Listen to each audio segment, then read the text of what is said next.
জীবনে আমি বিবাহ শাদী করতে পারবো না। ডিয়ার ভিউয়ার্স, আসসালামু আলাইকুম। আমি আপনাদের সাথে আছি শৌকির খান। আমার হঠাৎ করে এইমাত্র দেখা হলো এই যে মনির ভাইয়ের সাথে। আমার ক্যামেরার সামনে যে দেখতে পাচ্ছেন এই ভদ্রলোকের নাম মনির। এই ভদ্রলোককে আমি দীর্ঘ সময় যাবৎ চিনি। সে অত্যন্ত সৎ এবং ভালো মানুষ। তো সে বিভিন্ন সময় বিভিন্ন মানুষের কাছ থেকে সাহায্য সহযোগিতা নিয়ে চলেন। কিন্তু আসলে এই মুহূর্তে সে তার পরিবারের একমাত্র উপার্জনক্ষম ব্যক্তি। আসলে তার আহ, চলাফেরায় ফ্যামিলি চালাইতেও খুব সমস্যা। সে আমার কাছে অনেক আগেই বলছিল যে ভাই, আমার যদি একটু অর্থনৈতিক সচ্ছলতা আসতো তাহলে আমি পড়াশোনা করতাম।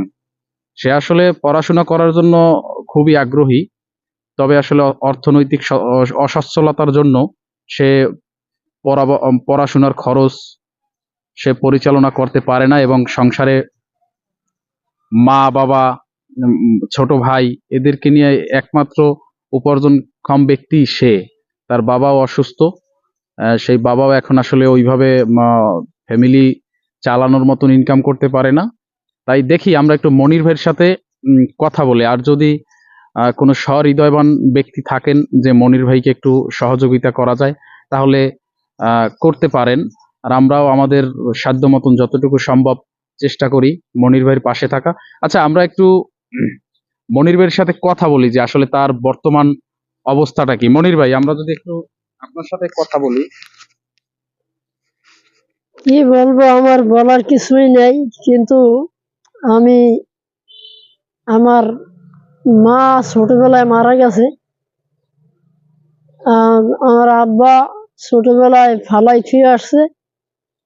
এরপরে আমার মা ছিল ব্রেন শর্ট, পাগল। এরপরে আমার আমার নানি ছিল। নানি আমাদেরকে লালন পালন করছে। নানি হঠাৎ করে আমার মাও মারা গেল। এরপরে আমার নানিও মারা গেল। মারা যাওয়ার পরে আমি আমার মামুগো বাসার থেকে আমার বাবার কাছে আসছি। বাবার কাছে আসিয়া এই যে আমার দাদা বাড়ি গইয়াতলা, এখান থেকে এইখানে আইসা আমি মানুষের বাড়ি কাজ করছি। প্রথম জীবনে কাজকর্ম করিয়া 2 টাকা যাই পাইতাম আমার বাবারে আমি দিতাম। কারণ আমার ছেলে নাই, স্ত্রী নাই। এবং আমি কি বলবো,